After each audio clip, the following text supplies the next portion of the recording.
The Call of Cthulhu by H.P. Lovecraft. Found among the papers of the late Francis Wayland Thurston of Boston. Of such great powers or beings, there may be conceivably a survival of a hugely remote period when consciousness was manifested, perhaps, in shapes and forms long since withdrawn before the tide of advancing humanity, forms of which poetry and legend alone have caught a flying memory and called them gods, monsters, mythical beings of all sorts and kinds. Algernon Blackwood. 1. The most merciful thing in the world, I think, is the inability of the human mind to correlate all its contents. We live on a placid island of ignorance in the midst of black seas of infinity, and it was not meant that we should voyage far. The sciences, each straining in its own direction, have hitherto harmed us little, but some day the piecing together of dissociate knowledge will open up such terrifying vistas of reality, and of our frightful position therein, that we shall either go mad from the revelation, or flee from the deadly light into the peace and safety of a new age. Theosophists have guessed at the awesome grandeur of the cosmic cycle, wherein our world and human race form transient incidents. They have hinted at strange survivals in terms which would freeze the blood, if not masked by a bland optimism. But it is not from them that there came the single glimpse of forbidden eons, which chills me when I think of it, and maddens me when I dream of it. That glimpse, like all dread glimpses of truth, flashed out from an accidental piecing together of separate things. In this case, an old newspaper item and the notes of a dead professor. I hope that no one else will accomplish this piecing out. Certainly, if I live, I shall never knowingly supply a link in so hideous a chain.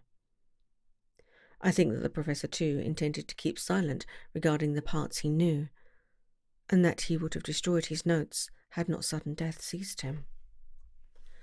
My knowledge of the thing began in the winter of 1926-27, with the death of my grand-uncle George Gamble Angle, Professor Emeritus of Semitic Languages in Brown University, Providence, Rhode Island. Professor Angle was widely known as an authority on ancient inscriptions, and had frequently been resorted to by the heads of prominent museums, so that his passing at the age of 92 may be recalled by many. Locally, interest was intensified by the obscurity of the cause of death. The professor had been stricken whilst returning from the Newport boat, falling suddenly, as witness said, after having been jostled by a nautical-looking negro who had come from one of the queer dark courts on the precipitous hillside which formed a shortcut from the waterfront to the deceased's home in William Street. Physicians were unable to find any visible disorder, but concluded after perplexed debate that some obscure lesion of the heart, induced by the brisk ascent of so steep a hill by so elderly a man, was responsible for the end. At the time I saw no reason to dissent from this dictum, but latterly I am inclined to wonder, and more than wonder.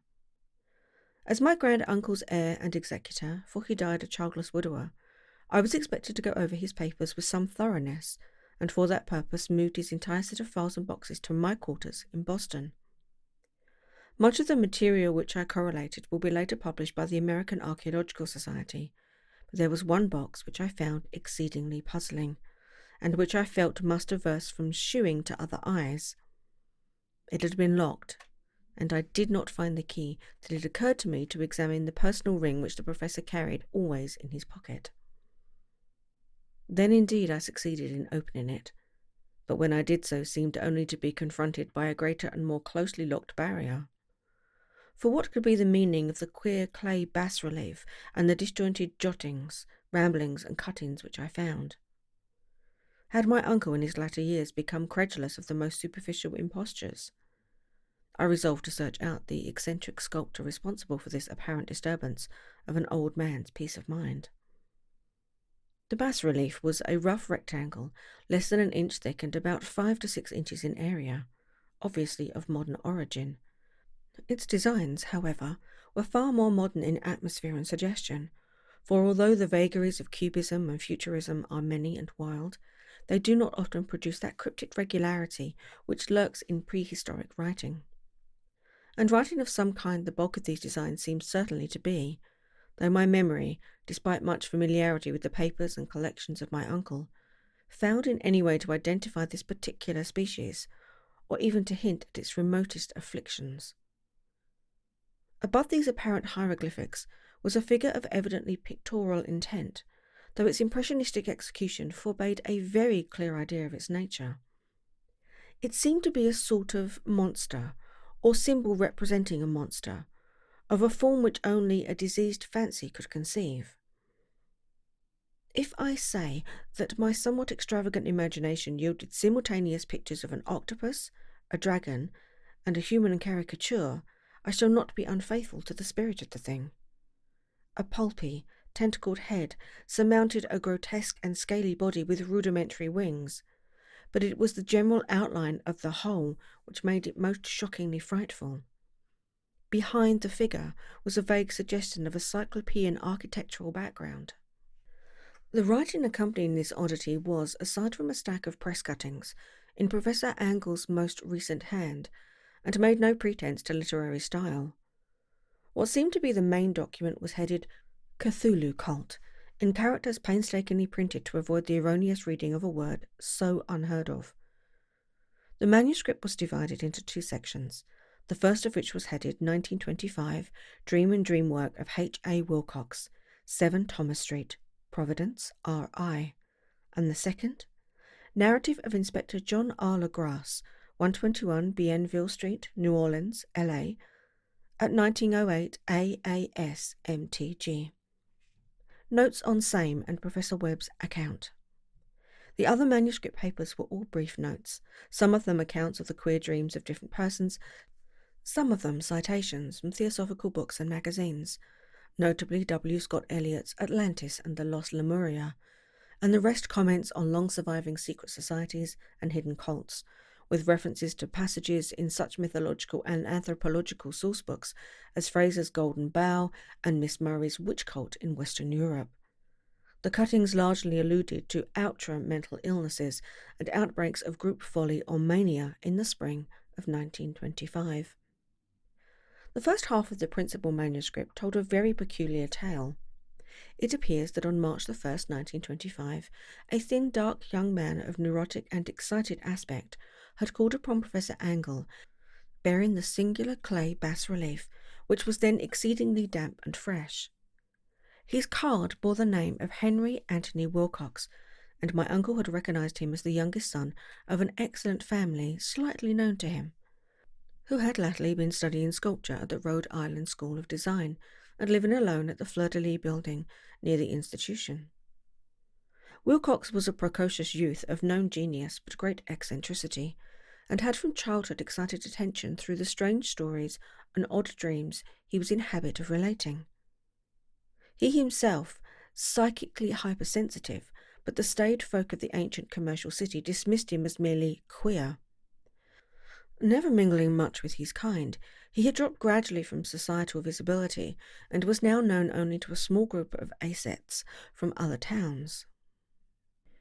Even the provincial art club, anxious to preserve its conservatism, had found him quite hopeless.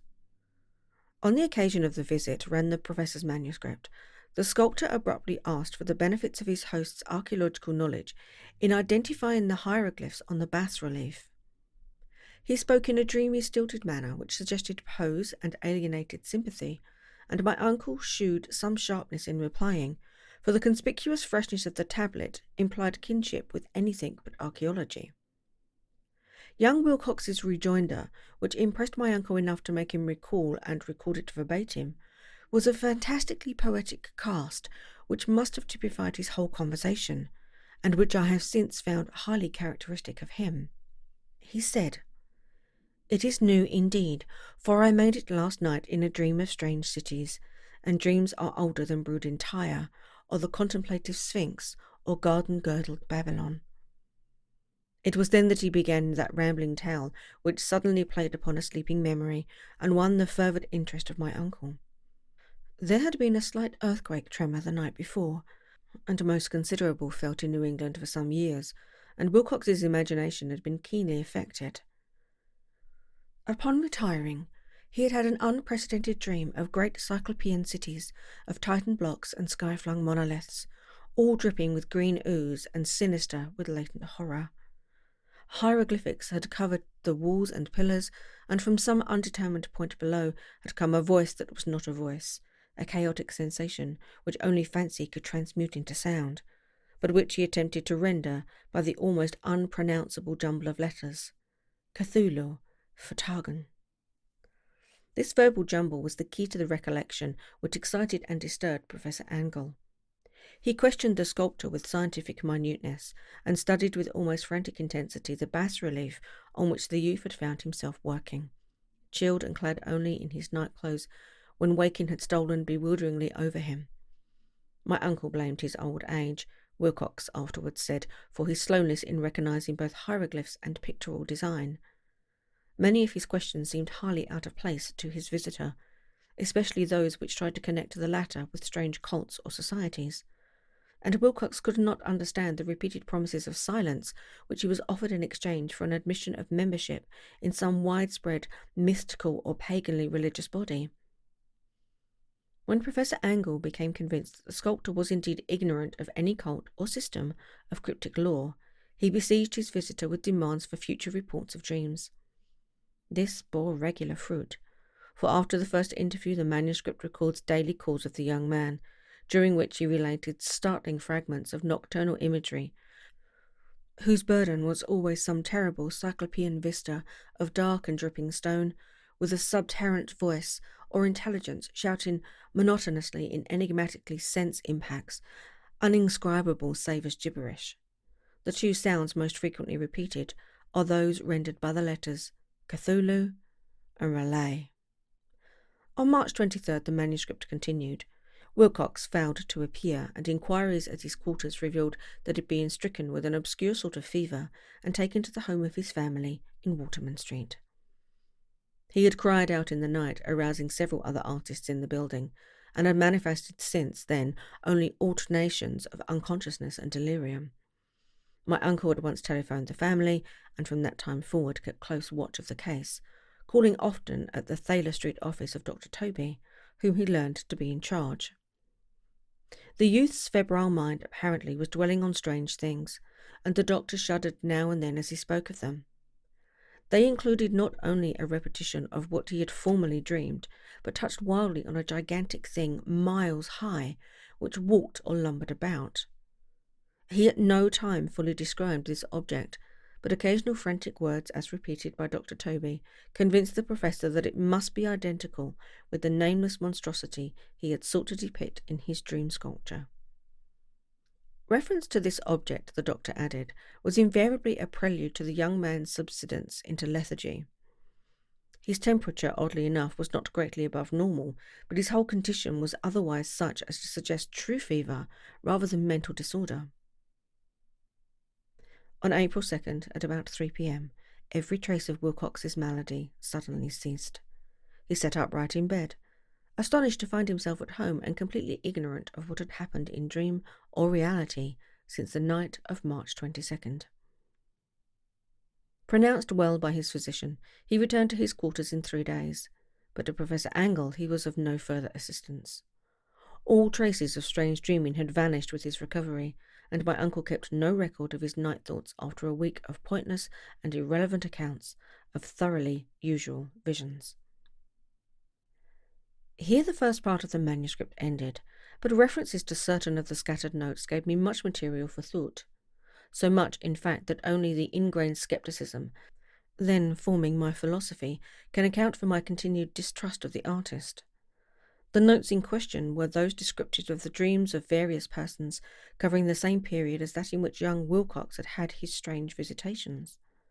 My uncle, it seemed, had quickly instituted a prodigious, far-flung body of inquiry amongst nearly all the friends whom he could question without impertinence, asking for nightly reports of their dreams and the dates of any notable visions for some time past. The reception of his request seemed to have been varied, but he must, at the very least, have received more responses than any ordinary man could handle without a secretary. This original correspondence was not preserved, but his notes formed a thorough and really significant digest. Average people in society and business, New England's traditional salt of the earth, gave an almost completely negative result. Those scattered cases of uneasy but formless nocturnal impressions, they appear here and there, always between March 23rd and April 2nd, the period of young Wilcox's delirium. Scientific men were little more affected, though 4 cases of vague descriptions suggest furtive glances of strange landscapes, and in one case there was mention, a dread, of something abnormal. It was from the artists and poets that the pertinent answers came, and I know that panic would have broken loose had they been able to compare notes. As it was, lacking their original letters, I half suspected the compiler of having asked leading questions, or of having edited the correspondence in corroboration of what he had latently resolved to see. That is why I continued to feel that Wilcox, somehow cognizant of the old data which my uncle had possessed, had been imposing on the veteran scientist. These responses from anesthetists told a disturbing tale. From February 28th to April 2nd, a large proportion of them had dreamed very bizarre things, the intensity of the dreams being immeasurably the stronger during the period of the sculptor's delirium. Over a fourth of those who reported anything reported scenes and half-sounds not unlike those which Wilcox had described, and some of the dreamers confessed acute fear of the gigantic nameless thing visible toward the last.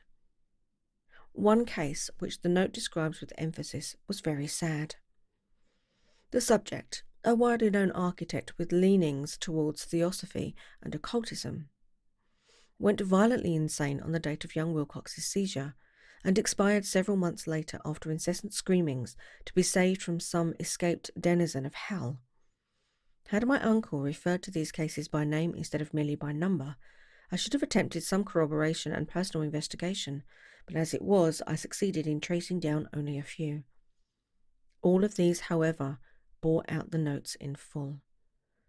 I have often wondered if all the objects of the professor's questioning felt as puzzled as did this fraction. It is well that no explanation shall ever reach them. The press cuttings, as I have intimated, touched on cases of panic, mania, and eccentricity during the given period. Professor Angle must have employed a cutting bureau, for the number of extracts was tremendous, and the sources scattered throughout the globe. There was a nocturnal suicide in London, where a lone sleeper had leapt from a window after a shocking cry. Here likewise a rambling letter to the editor of a paper in South America, where a fanatic deduces a dire future from visions he has seen. A dispatch from California describes a theosophist colony as donning white robes en masse for some glorious fulfillment, which never arrives, whilst items from India speak guardedly of serious native unrest towards the end of March. Voodoo orgies multiply in Haiti, and African outposts report ominous mutterings. American officers in the Philippines find certain tribes bothersome about this time, and New York policemen are mobbed by hysterical Levantines on the night of March 22nd, 23rd. The west of Ireland, too, is full of wild rumour and legendary, and a fantastic painter named Ardos Bonnet hangs a blasphemous dream landscape in the Paris Spring Salon of 1926. And so numerous are the recorded troubles in insane asylums that only a miracle can have stopped the medical fraternity from noting strange parallelisms and drawing mystified conclusions. A weird bunch of cuttings, all told, and I can at this date scarcely envisage the callous rationalism with which I set them aside. But I was then convinced that young Wilcox had known of the older matters mentioned by the professor. 2. The Tale of Inspector Legrasse. The older matters, which had made the sculptor's dream and bas-relief so significant to my uncle, formed the subject of the second half of his long manuscript. Once before, it appears, Professor Angle had seen the hellish outlines of the nameless monstrosity, puzzled over the unknown hieroglyphs, and heard the ominous symbols which can be rendered only as Cthulhu, and all this in so stirring and horrible a connection that it is small wonder he pursued young Wilcox with queries and demands for data.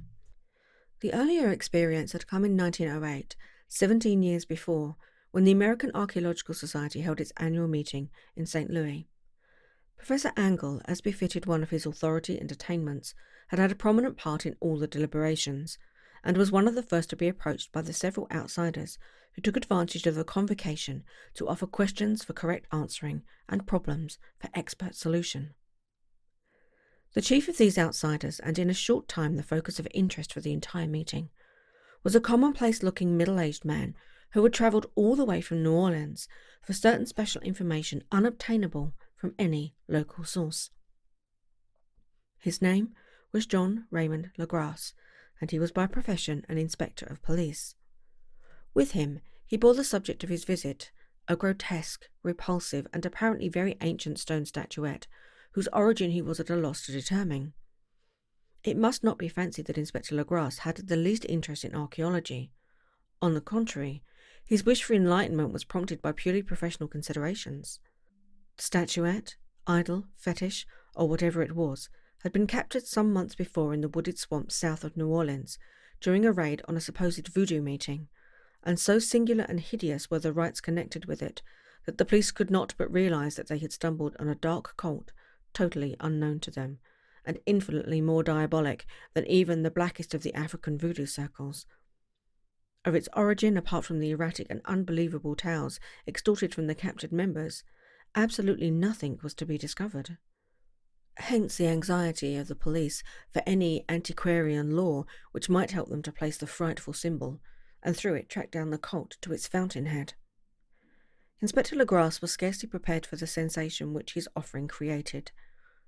One sight of the thing had been enough to throw the assembled men of science into a state of tense excitement, and they lost no time in crowding around him to gaze at the diminutive figure whose utter strangeness and air of genuinely abysmal antiquity hinted so potently at unopened and archaic vistas. No recognized school of sculpture had animated this terrible object, yet centuries and even thousands of years seemed recorded in its dim and greenish surface of unplaceable stone. The figure, which was finally passed slowly from man to man for close and careful study, was between 7 and 8 inches in height and of exquisitely artistic workmanship. It represented a monster of vaguely anthropoid outline, but with an octopus-like head whose face was a mass of feelers, a scaly, rubbery-looking body, prodigious claws on hind and forefeet, and long, narrow wings behind. This thing, which seemed instinct with a fearsome and unnatural malignancy, was of a somewhat bloated corpulence, and squatted evilly on a rectangular block or pedestal covered with undecipherable characters. The tips of the wings touched the back edge of the block, the seat occupied the centre, whilst the long curved claws of the double-up, crouching hind legs gripped the front edge and extended a quarter of a way down towards the bottom of the pedestal. The cephalopod head was bent forward so that the ends of the facial feelers brushed the backs of huge forepaws which clasped the croucher's elevated knees. The aspect of the whole abnormally lifelike, and the more subtly fearful because its source was so totally unknown. Its vast, awesome, and incalculable age was unmistakable, yet not one link did it shew with any known type of art belonging to civilization's youth, or indeed to any other time. Totally separate and apart, its very material was a mystery, for the soapy greenish-black stone with its golden or iridescent flecks and striations resembled nothing familiar to geology or mineralogy. The characters along the base were equally baffling, and no member present, despite a representation of half the world's experts leading in the field, could form the least notion of even their remotest linguistic kinship. They, like the subject and material, belonged to something horribly remote and distinct from mankind as we know it. Something frightfully suggestive of old and unhallowed cycles of life in which our world and our concepts have no part. And yet, as the members severely shook their heads and confessed defeat at the inspector's problem, there was one man in that gathering who suspected a touch of bizarre familiarity in the monstrous shape and writing, and who presently told with some diffidence of the odd trifle he knew. This person was the late William Channing Webb, professor of anthropology in Princeton University, and an explorer of no slight note. Professor Webb had been engaged 48 years before in a tour of Greenland and Iceland in search of some runic inscriptions which he failed to unearth, and whilst high up on the West Greenland coast had encountered a singular tribe or cult of degenerate Eskimo whose religion, a curious form of devil worship, chilled him with its deliberate bloodthirstiness and repulsiveness. It was a faith of which other Eskimo knew little, and which they mentioned only with shudders, saying that it had come down from horribly ancient eons before ever the world was made. Besides nameless rites and human sacrifices, there were certain queer hereditary rituals addressed to a supreme elder devil, or Tonasuk, and of this Professor Webb had taken a careful phonetic copy from an aged Angakok, or wizened priest, expressing the sounds in Roman letters as best he knew how. But just now of prime significance was the fetish which this cult had cherished, and around which they danced when the aurora leapt high over the icy cliffs. It was, the professor stated, a very crude bas-relief of stone, comprised a hideous picture and some cryptic writings. And as far as he could tell, it was a rough parallel in all essential features of the bestial thing now lying before the meeting. This data, received with suspense and astonishment by the assembled members, proved doubly exciting to Inspector Legrasse, and he began at once to ply his informant with questions. Having noted and copied an oral ritual among the swamp cult worshippers his men had arrested, he besought the professor to remember as best he might the symbols taken down amongst the diabolist Eskimo. There then followed an exhaustive comparison of details, and a moment of really awed silence when both detective and scientist agreed on the virtual identity of the phrase common to two hellish rituals so many worlds of distance apart. What, in substance, both the Eskimo wizards and the Louisiana swamp priests had chanted to their kindred idols was something very like this, the word divisions being guessed at from traditional breaks in the phrase as chanted aloud. Legrasse had 1 point in advance of Professor Webb, for several amongst his mongrel prisoners had repeated to him what older celebrants had told them the words meant. This text, as given, ran something like this: "In his house, at Riley dead, Cthulhu waits dreaming." And now, in response to a general and urgent demand, Inspector Legrasse related as fully as possible his experience with the swamp worshippers, telling a story to which I could see my uncle attached profound significance. It savoured of the wildest dreams of myth-maker and theosophist, and disclosed an astonishing degree of cosmic imagination among such half-castes and pariahs as might be expected to possess it. On November 1st, 1907, there had come to the New Orleans police a frantic summons from the swamp and lagoon country to the south. The squatters there, mostly primitive but good-natured descendants of Lafitte's men, were in the grip of stark terror from an unknown thing which had stolen upon them in the night. It was voodoo, apparently, but voodoo of a more terrible sort than they had ever known, and some of their women and children had disappeared since the malevolent tom-tom had begun its incessant beating far within the black-haunted woods, where no dweller ventured. There were insane shouts and harrowing screams, soul-chilling chants and dancing devil flames, and, the frightened messenger added, the people could stand it no more. So a body of 20 police, filling 2 carriages and an automobile, had set out in the late afternoon with the shivering squatter as a guide. At the end of the passable road they alighted, and for miles splashed on in silence through the terrible cypress woods where day never came. Ugly roots and malignant hanging nooses of Spanish moss beset them, and now and then a pile of dank stones or fragment of a rotting wall, intensified by its hint of morbid habitation, a depression which every malformed tree and every fungus islet combined to create. At length the squatter settlement, a miserable huddle of huts hove in sight, and hysterical dwellers ran out to cluster around the group of bobbling lanterns. The muffled beat of tom-toms was now faintly audible far, far ahead, and a curdling shriek came at infrequent intervals when the wind shifted. A reddish glare, too, seemed to filter through the pale undergrowth beyond endless avenues of forest night. Reluctant even to be left alone again, each one of the cowed squatters refused point-blank to advance another inch towards the scene of unholy worship, so Inspector Legrasse and his 19 colleagues plunged on unguided into black arcades of horror that none of them had ever trod before.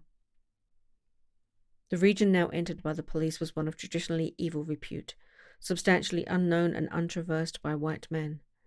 There were legends of a hidden lake unglimpsed by mortal sight, in which dwelt a huge, formless, white, polypus thing with luminous eyes, and squatters whispered that bat-winged devils flew up out of caverns in inner earth to worship it at midnight.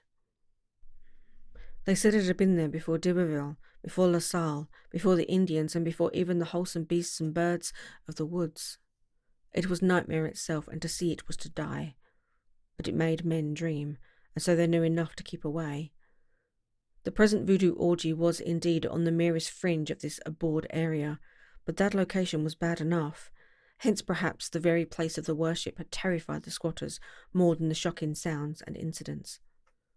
Only poetry or madness could do justice to the notes heard by Legras's men as they ploughed on through the black morass towards the red glare and the muffled tom-toms. There are vocal qualities peculiar to men, and vocal qualities peculiar to beasts, and it is terrible to hear the one when the source should yield the other. Animal fury and orgiastic license here whipped themselves to demonic heights by howls and squawking ecstasies that tore and reverberated through those nightly woods like pestilential tempests from the gulfs of hell. Now and then the less organised ululations would cease, and from what seemed a well-drilled chorus of hoarse voices was writhed in singing chant the hideous phrase or ritual. Then the men, having reached a spot where the trees were thinner, came suddenly in sight of the spectacle itself.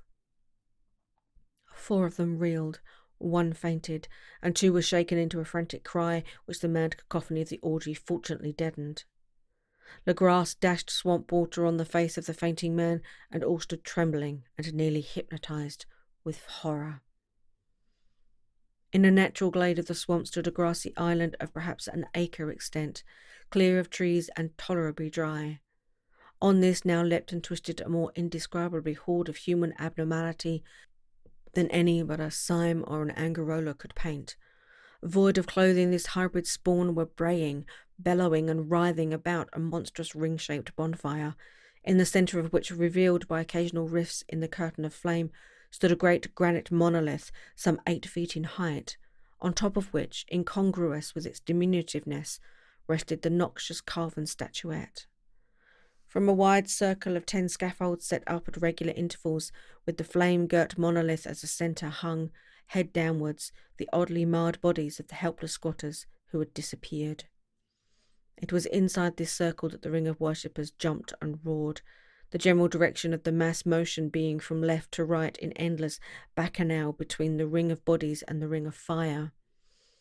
It may have been only imagination, and it may have been only echoes, which induced one of the men, an excitable Spaniard, to fancy he heard antiphonal responses to the ritual from some far and unilluminated spot, deeper within the woods of ancient legendary and horror. This man, Joseph de Galvez, I later met and questioned, and he proved distractingly imaginative. He indeed went so far as to hint of the faint beating of great wings, and of a glimpse of shining eyes and a mountainous white bulk beyond the remotest trees. But I suppose he had been hearing too much native superstition. Actually, the horrified pause of the men was of comparatively brief duration. Duty came first, and although there must have been nearly 100 mongrel celebrants in the throng, the police relied on their firearms and plunged determinedly into the nauseous rout. For 5 minutes the resultant din and chaos were beyond description. Wild blows were struck, shots were fired, and escapes were made, but in the end Legras was able to count some 47 sullen prisoners, whom he forced to dress in haste, and fell into line between 2 rows of policemen. 5 of the worshippers lay dead, and 2 severely wounded ones were carried away on improvised stretchers by their fellow prisoners. The image on the monolith, of course, was carefully removed and carried back by Legras. Examined at headquarters after a trip of intense strain and weariness, the prisoners all proved to be men of a very low, mixed blood and mentally aberrant type. Most were seamen, and a sprinkling of Negroes and mulattoes, largely West Indians or Brava Portuguese from the Cape Verde Islands, gave a colouring of voodooism to the heterogeneous cult. But before many questions were asked, it became manifest that something far deeper and older than Negro fetishism was involved. Degraded and ignorant as they were, the creatures held with surprising consistency to the central idea of their loathsome faith. They worshipped, so they say, the great old ones who lived ages before there were any men and who came to the young world out of the sky. Those old ones were gone now, inside the earth and under the sea, but their dead bodies had told their secrets in dreams to the first men, who formed a cult which had never died. This was the cult, and the prisoners said it had always existed and would always exist, hidden in distant wastes and darker places all over the world, until the time when the great priest Cthulhu, from his dark house in the mighty city of R'lyeh, under the waters, should rise and bring the earth again beneath his sway. Some day he would call, when the stars were ready and the secret cult would always be waiting to liberate him. Meanwhile, no more must be told. There was a secret which even torture could not extract. Mankind was not absolutely alone among the conscious things of earth, for shapes came out of the dark to visit the faithful few. But these were not the great old ones. No man had ever seen the old ones. The carven idol was great Cthulhu, but none might say whether or not the others were precisely like him. No one could read the old writings now, but things were told by word of mouth. The chanted ritual was not the secret. That was never spoken aloud, only whispered. The chant meant only this: in his house at R'lyeh, dead Cthulhu waits dreaming. Only 2 of the prisoners were found sane enough to be hanged, and the rest were committed to various institutions. All denied a part in the ritual murders, and averred that the killing had been done by black-winged ones which had come to them from their immemorable meeting place in the haunted woods. But of those mysterious allies no coherent account could ever be gained. What the police did extract came mainly from an immensely aged mestizo called Castro, who claimed to have sailed to strange ports and talked with undying leaders of the cult in the mountains of China. Old Castro remembered bits of hideous legend that paled the speculations of theosophists and made man and the world seem recent and transient indeed. There had been eons when other things ruled on the earth, and they had had great cities. Remains of them, he said the deathless Chinaman had told him, were still to be found as cyclopean stones on islands in the Pacific.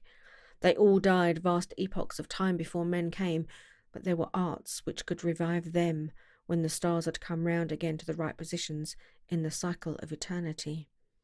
They had indeed come themselves from the stars and brought their images with them. These great old ones, Castro continued, were not composed altogether of flesh and blood. They had shape, for did not this star-fashioned image prove it? But that shape was not made of matter. When the stars were right, they would plunge from world to world through the sky, but when the stars were wrong, they could not live. But although they no longer lived, they would never really die. They all lay in stone houses in their great city of R'lyeh, preserved by the spells of mighty Cthulhu for a glorious resurrection when the stars and the earth might once more be ready for them.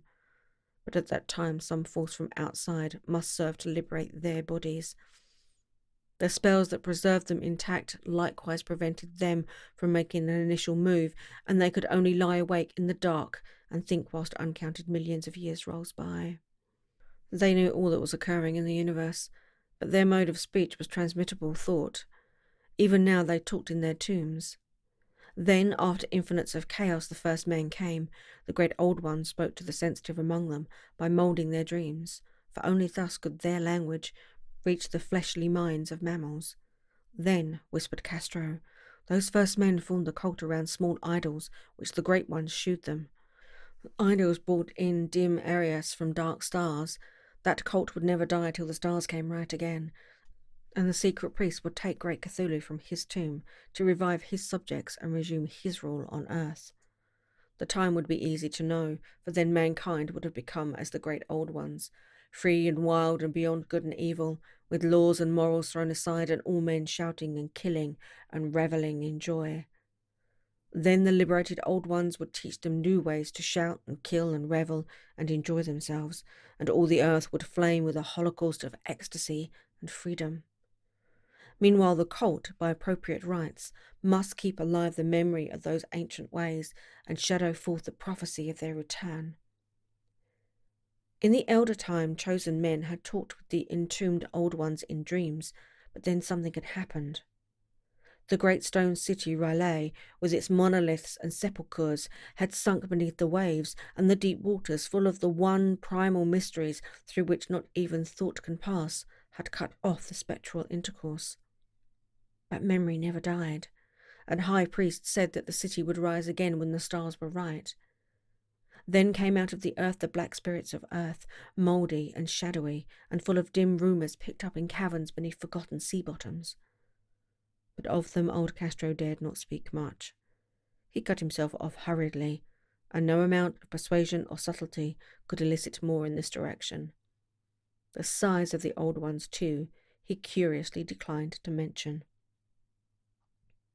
Of the cult he said that he thought the centre lay amid the pathless deserts of Arabia, where Irem, the city of pillars, dreams hidden and untouched. It was not allied to the European witch cult and was virtually unknown beyond its members. No book had ever really hinted of it, though the deathless Chinaman said that there were double meanings in the Necronomicon of the mad Arab Abdul al-Hazred, which the initiated might read as they chose, especially the much-discussed couplet, "That is not dead which can eternal life, and with strange aeons even death may die." Legras, deeply impressed and not a little bewildered, had inquired in vain concerning the historic affiliations of the cult. Castro apparently had told the truth when he said that it was wholly secret. The authorities at Tulane University could shed no light upon either cult or image, and now the detective had come to the highest authorities in the country and met with no more than the Greenland tale of Professor Webb. The feverish interest aroused at the meeting by Legras's tale, corroborated as it was by the statuette, is echoed in the subsequent correspondence of those who attended, although scant mention occurs in the formal publications of the Society. Caution is the first care of those accustomed to face occasional charlantry and imposture. Legras for some time lent the image to Professor Webb, but at the latter's death it was returned to him and remains in his possession, where I viewed it not long ago. It is truly a terrible thing and unmistakably akin to the dream sculpture of young Wilcox. That my uncle was excited by the tale of the sculpture I did not wonder, for what thoughts must arise upon hearing, after a knowledge of what Legras had learned of the cult, of a sensitive young man who had dreamed not only the figure and exact hieroglyphs of the swamp-found image and the Greenland devil tablet, but had come in his dreams upon at least 3 of the precise words of the formula uttered alike by Eskimo diabolists and Mongol Louisianans. Professor Angel's instant start on an investigation of the utmost thoroughness was eminently natural, though privately I suspected young Wilcox of having heard of the cult in some indirect way, and of having invented a series of dreams to heighten and continue the mystery at my uncle's expense. The dream narratives and cuttings collected by the professor were, of course, strong corroboration, but the rationalism of my mind and the extravagance of the whole subject led me to adopt what I thought the most sensible conclusions. So after thoroughly studying the manuscript again and correlating the theosophical and anthropological notes with the cult narrative of Legras, I made a trip to Providence to see the sculptor and give him the rebuke I thought proper for so boldly imposing upon a learned and aged man. Wilcox still lived alone in the Fleur-de-Lis building in Thomas Street, a hideous Victorian imitation of 17th century Breton architecture, which flaunts its stuccoed front amidst the lovely colonial houses on the ancient hill, and under the very shadow of the finest Georgian steeple in America. I found him at work in his rooms, and at once conceded from the specimens scattered about that his genius is indeed profound and authentic. He will, I believe, sometime be heard from as one of the great descendants, for he is crystallized in clay and will one day mirror in marble those nightmares and fantasies which Arthur Machen evoked in prose and Clark Aston Smith makes visible in verse and in painting. Dark, frail, and somewhat unkempt in aspect, he turned languidly at my knock and asked me my business without rising. When I told him who I was, he displayed some interest, for my uncle had excited his curiosity in probing his strange dreams, yet had never explained the reason for the study. I did not enlarge his knowledge in this regard, but sought with some subtlety to draw him out. In a short time I became convinced of his absolute sincerity, for he spoke of the dreams in a manner none could mistake. They and their subconscious residuum had influenced his art profoundly, and he showed me a morbid statue whose contours almost made me shake with the potency of its black suggestion. He could not recall having seen the original of this thing except in his own dream bas-relief, but the outlines had formed themselves insensibly under his hands. It was, no doubt, the giant shape he had raved of in delirium. That he really knew nothing of the hidden cult, save from what my uncle's relentless catechism had let fall, he soon made clear, and again I strove to think of some way in which he could possibly have received the weird impressions. He talked of his dreams in a strangely poetic fashion, making me see with terrible vividness the damp cyclopean city of slimy green stone, whose geometry, he oddly said, was all wrong, and hear with frightened expectancy the ceaseless half-mental calling from underground, Cthulhu Flagan, Cthulhu Flatang. These words had formed part of that dreaded ritual which told of dead Cthulhu's dream vigil in his stone vault at Raleigh, and I felt deeply moved despite my rational beliefs. Wilcox, I was sure, had heard of the cult in some casual way, and had soon forgotten it amidst the mass of his equally weird readings and imaginings. Later, by virtue of its sheer impressiveness, it had found subconscious expression in dreams, in the bas-relief, and in the terrible statue I now beheld, so that his imposture upon my uncle had been a very innocent one. The youth was of a type at once slightly affected and slightly ill-mannered, which I could never like, but I was willing enough now to admit both his genius and his honesty. I took leave of him amicably, and wished him all the success his talent promises. The matter of the cult still remained to fascinate me, and at times I had visions of personal fame from researches into its origins and connections. I visited New Orleans, talked with Legras and others of that old-time raiding party, saw the frightful image, and even questioned such of the mongrel prisoners as still survived. Old Castro, unfortunately, had been dead for some years. What I now heard so graphically at first hand, though it was really no more than a detailed confirmation of what my uncle had written, excited me afresh, for I felt sure that I was on the track of a very real, very secret, and very ancient religion, whose discovery would make me an anthropologist of note. My attitude was still one of absolute materialism, as I wish it still were, and I discounted with almost inexplicable perversity the coincidence of the dream notes and odd cuttings collected by Professor Angell. One thing I began to suspect, and which I now fear I know, is that my uncle's death was far from natural. He fell on a narrow hill street leading up from an ancient waterfront swarming with foreign mongrels after a careless push from a Negro sailor. I did not forget the mixed blood and marine pursuits of the cult members in Louisiana, and would not be surprised to learn of secret methods and poison needles as ruthless and as anciently known as the cryptic rites and beliefs. Legras and his men, it is true, have been let alone, but in Norway a certain seaman who saw things as dead. Might not the deeper inquiries of my uncle after encountering the sculptor's data have come to sinister ears?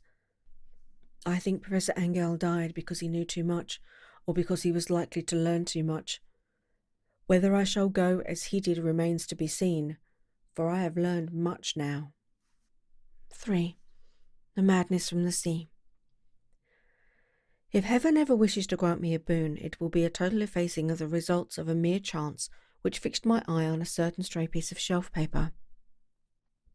It was nothing on which I would naturally have stumbled in the course of my daily round, for it was an old number of an Australian journal, the Sydney Bulletin, for April 18th, 1925. It had escaped even the Cutting Bureau, which had at the time of its issuance been avidly collecting material for my uncle's research.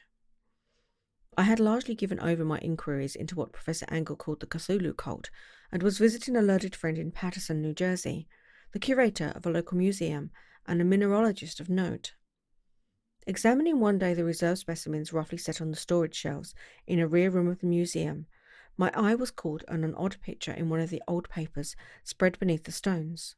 It was the Sydney Bulletin I have mentioned, for my friend has wild afflictions in inconceivable foreign parts, and the picture was a half-tone cut of a hideous stone image almost identical with that which Legras had found in the swamp. Eagerly clearing the sheet of its precious contents, I scanned the item in detail, and was disappointed to find it of only moderate length. What it suggested, however, was of portentous significance to my flagging quest, and I carefully tore it out for immediate actions. It read as follows: Mystery derelict found at sea. Vigilant arrives with helpless armed New Zealand yacht in tow. One survivor and dead man found aboard. Tale of desperate battle and deaths at sea. Rescued seaman refuses particulars of strange experience.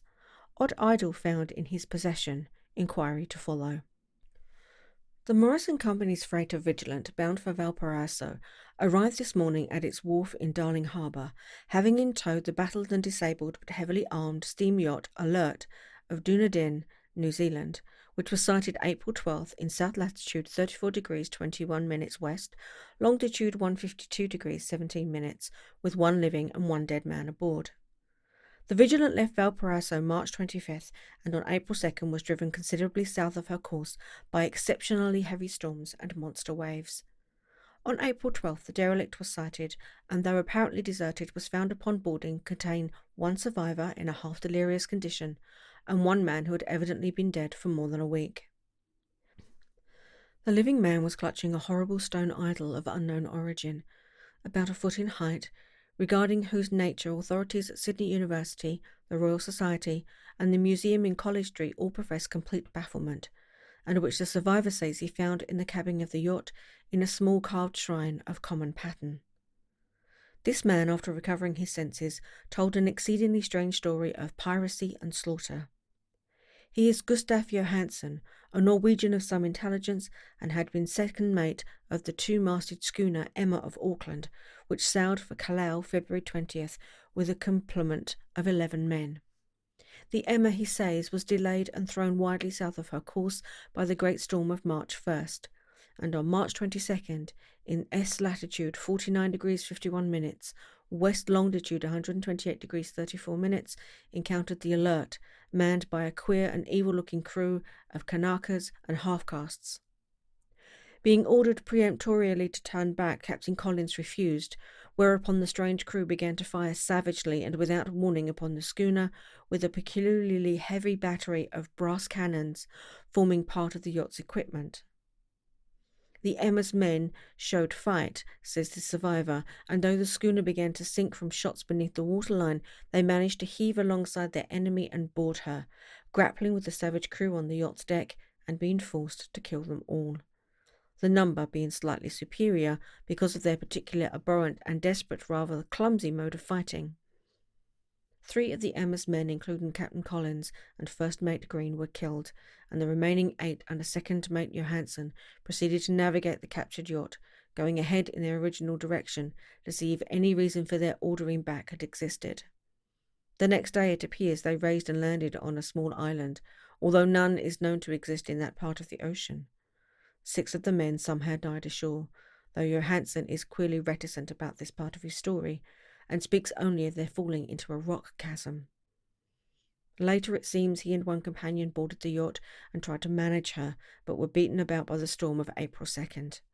From that time till his rescue on the 12th, the man remembers little, and he does not even recall when William Bryden, his companion, died. Bryden's death reveals no apparent cause, and was probably due to excitement or exposure. Cable advices from Dunedin report that the Alert was well known there as an island trader and bore an evil reputation along the waterfront. It was owned by a curious group of half-castes whose frequent meetings and night trips to the woods attracted no little curiosity, and it had set sail in great haste just after the storm and earth tremors of March the 1st. Our Auckland correspondent gives the Emma and her crew an excellent reputation, and Johansen is described as a sober and worthy man.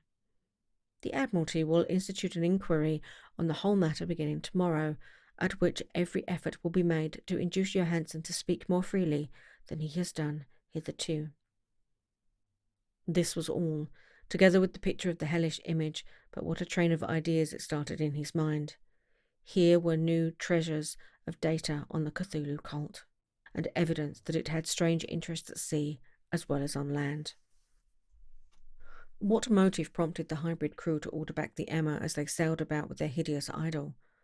What was the unknown island on which 6 of the Emma's crew had died, and about which the mate Johansen was so secretive?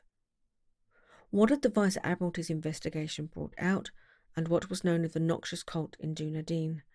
And most marvellously of all, what deep and more than natural linkage of dates was this which gave a malign and now undeniable significance to the various turns of events so carefully noted by my uncle. March 1st, hour February 28th, according to the international dateline, the earthquake and storm had come. From Dunedin, the Alert and her noisome crew were darted eagerly forth as if imperiously summoned, and on the other side of the earth poets and artists had begun to dream of a strange, dank, cyclopean city, whilst a young sculptor had moulded in his sleep the form of the dreaded Cthulhu.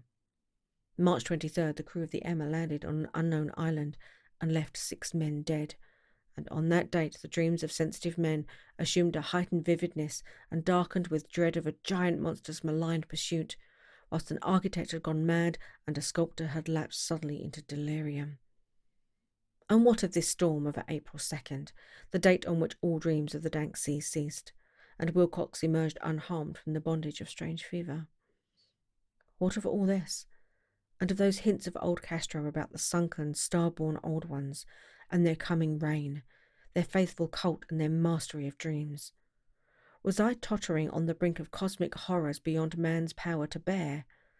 If so, they must be horrors of the mind alone, for in some way the 2nd of April would put a stop to whatever monstrous menace had begun its siege of mankind's soul.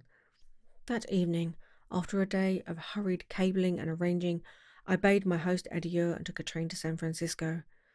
In less than a month I was in Dunedin, where, however, I found that little was known of the strange cult members who had lingered in the old sea taverns.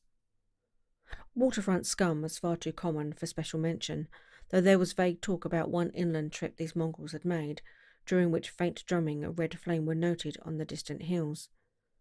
In Auckland I learned that Johansen had returned with yellow hair turned white, after a perfunctory and inconclusive questioning at Sydney, and had thereafter sold his cottage in West Street and sailed with his wife to his old home in Oslo. Of his stirring experience he would tell his friends no more than he had told the Admiralty officials, and all they could do was give me his Oslo address.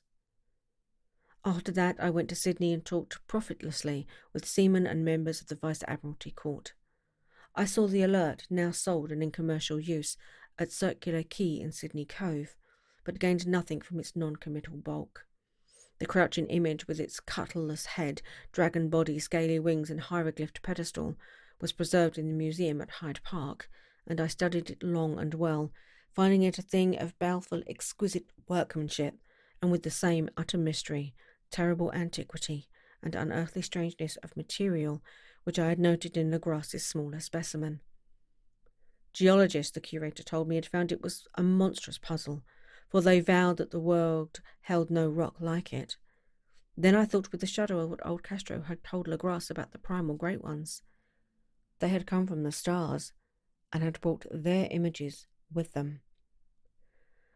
Shaken with such a mental revolution as I had never known before, I now resolved to visit mate Johansen in Oslo. Sailing for London, I re-embarked at once for the Norwegian capital, and one autumn day landed at the trim wharves in the shadow of the Eggberg. Johansen's address, I discovered, lay in the old town of King Harold Hardrada, which kept alive the name of Oslo during all the centuries that the greater city masqueraded as Christiana. I made a brief trip by taxicab and knocked with palpitant heart at the door of a neat and ancient building with plastered front. A sad-faced woman in black answered my summon, and I was stung with disappointment when she told me in halting English that Gustav Johansen was no more. He had not survived his return, said his wife, for the doings at sea in 1925 had broken him. He had told her no more than he had told the public, but had left a long manuscript of technical matters, as he said, written in English, evidently in order to safeguard her from the perils of casual perusal. During a walk through a narrow lane near the Gothenburg dock, a bundle of papers falling from an attic window had knocked him down. 2 Lascar sailors at once helped him to his feet, but before the ambulance could reach him, he was dead. Physicians found no adequate cause for the end, and laid it to heart trouble and a weakened constitution. I now felt gnawing at my vitals that dark terror which will never leave me till I, too, am at rest, accidentally or otherwise. Persuading the widow that my connection with her husband's technical matters was sufficient to entitle me to his manuscript, I bore the document away and began to read it on the London boat. It was a simple, rambling thing, a naive sailor's effort at a post facto diary, and strove to recall day by day that last awful voyage. I cannot attempt to transcribe it verbatim in all its cloudiness and redundance, but I will tell its gist enough to show why the sound of the water against the vessel's sides became so unendurable to me that I stopped my ears with cotton. Johansen, thank God, did not know quite all, even though he saw the city in the thing, but I shall never sleep calmly again when I think of the horrors that lurk ceaselessly behind life in time and in space, and of those unhallowed blasphemies from elder stars which dream beneath the sea, known and favoured by a nightmare cult ready and eager to loose them on the world whenever another earthquake shall heave their monstrous stone city again to the sun and air. Johansen's voyage had begun just as he told it to the Vice-Admiralty. The Emma, in ballast, had cleared Auckland on February 20th, and had felt the full force of that earthquake-born tempest which must have heaved up from the sea bottom the horrors that filled men's dreams. Once more under control, the ship was making good progress, which held up by the Alert on March 22nd, and I could feel the mate's regret as he wrote of her bombardment and sinking. Of the swarthy cult fiends on the Alert he speaks with significant horror. There was some peculiarly abominable quality about them which made their destruction seem almost a duty, and Johansen shows ingenious wonder at the charge of ruthlessness brought against his party during the proceedings of the Court of Inquiry. Then, driven ahead by curiosity in their captured yacht under Johansen's command, his men sight a great stone pillar sticking out of the sea, and in south latitude 47 degrees 9 minutes, west longitude 126 degrees 43 minutes, come upon a coastline of mingled mud, ooze and weedy cyclopean masonry, which can be nothing less than the tangible substance of Earth's supreme terror, the nightmare corpse city of Raleigh, that was built in measureless eons behind history by the vast loathsome shapes that seep down from the dark stars. There lay great Cthulhu and his hordes, hidden in green slimy vaults and sending out at last after cycles incalculable, the thoughts that spread far to the dreams of the sensitive and called imperiously to the faithful to come on a pilgrimage of liberation and restoration. All this Johansen did not suspect, but God knows he soon saw enough. I suppose that only a single mountain top, the hideous monolith-crowned citadel whereupon great Cthulhu was buried, actually emerged from the waters. When I think of the extent of all that may be brooding down there, I almost wish to kill myself forthwith. Johansen and his men were awed by the cosmic majesty of this dripping Babylon of elder demons, and must have guessed without guidance that it was nothing of this or of any sane planet. Or at the unbelievable size of the greenish stone blocks, at the dizzying height of the great cavern monolith, and at the stupefying identity of the colossal statues and bas-reliefs with the queer image found in the shrine on the Alert, is poignantly visible in every line of the mate's frightened description.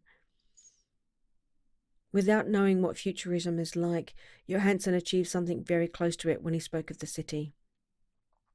For instead of describing any definite structure or building, he dwells only on broad impressions of vast angles and stone surfaces too great to belong to anything right or proper for this earth, and impious with horrible images and hieroglyphs.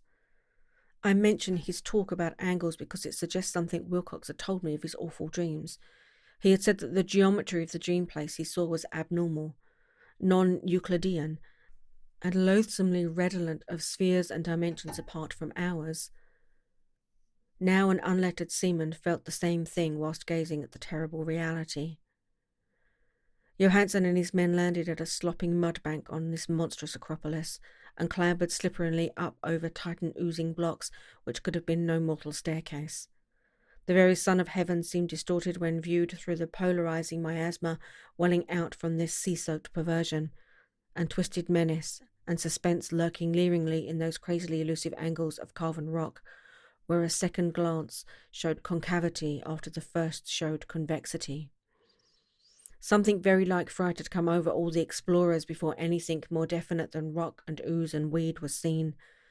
Each would have fled had he not feared the scorn of the others, and it was only half-heartedly that they searched, vainly, as it proved, for some portable souvenir to bear away. It was Rodriguez, the Portuguese, who climbed up the foot of the monolith and shouted of what he had found. The rest followed him and looked curiously at the immense carved door with the now familiar squid dragon bas-relief.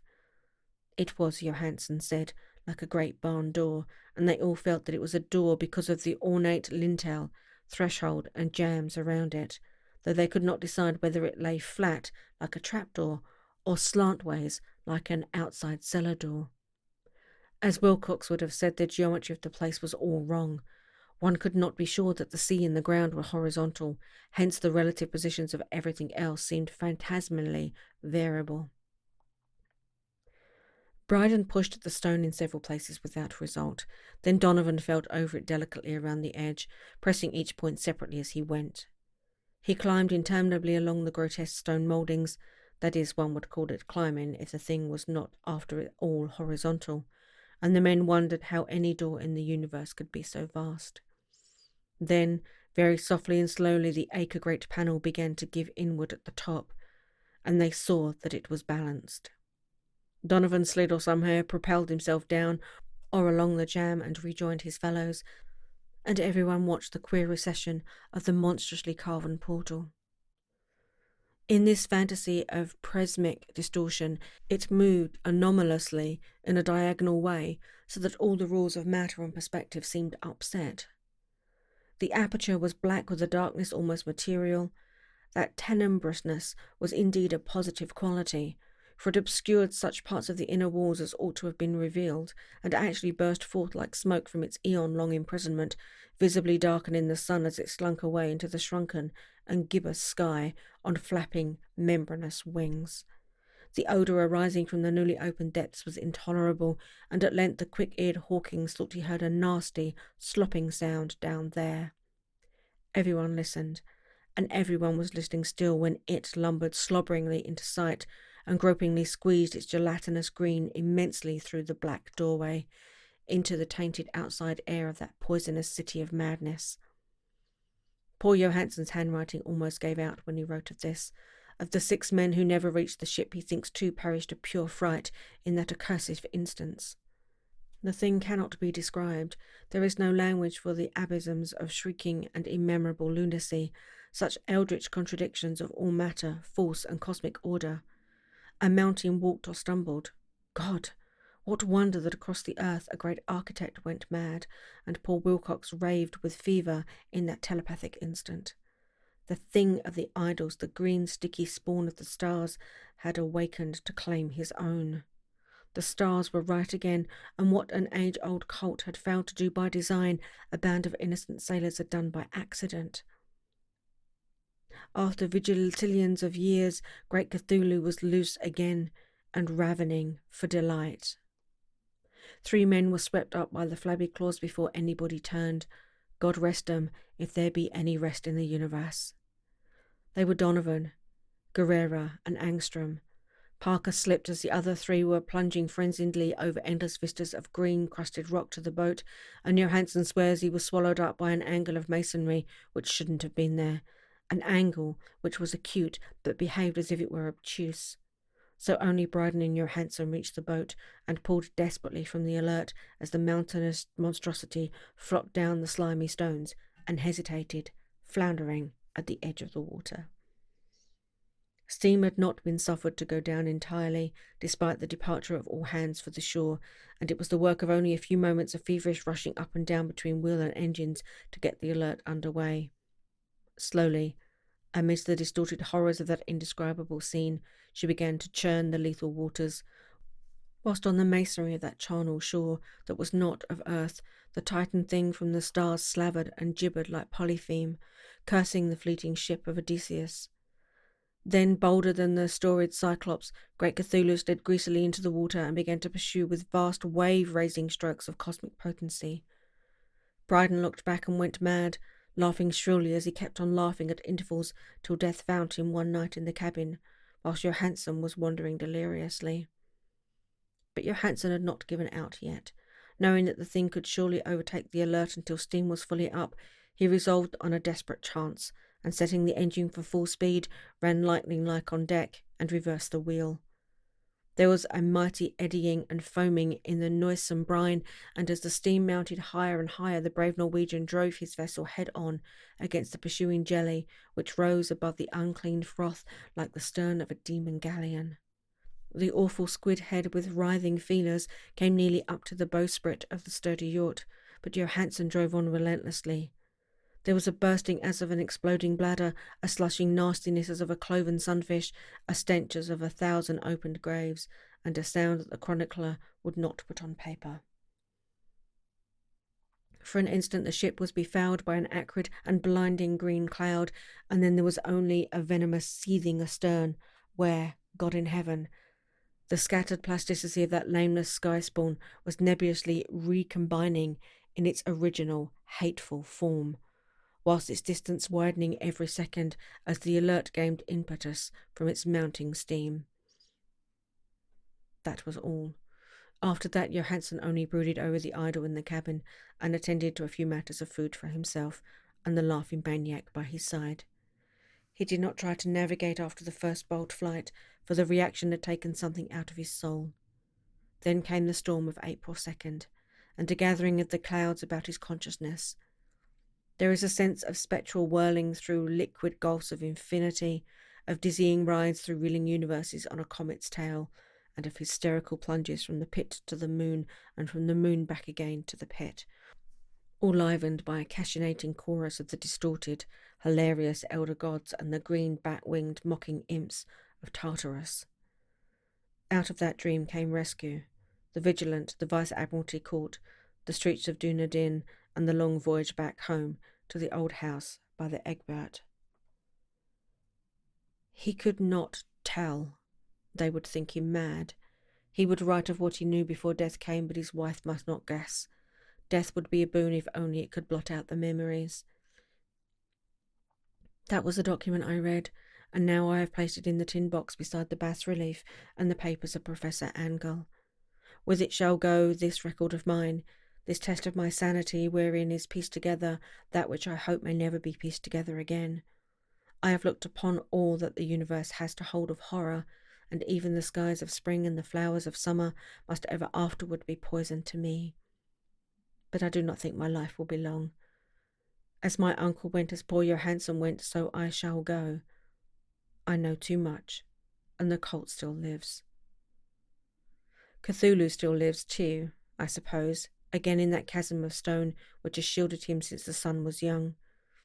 His accursed city is sunken once more, for the Vigilant sailed over the spot after the April storm, but his ministers on earth still bellow and prance and slay around idol-capped monoliths in lonely places. He must have been trapped by the sinking whilst within his black abyss, or else the world would by now be screaming with fright and frenzy. Who knows the end? What has risen may sink, and what has sunk may rise. Loathsomeness waits and dreams in the deep, and decay spreads over the tottering cities of men. A time will come, but I must not and cannot think. Let me pray that, if I do not survive this manuscript, my executors may put caution before audacity, and see that it meets no other eye.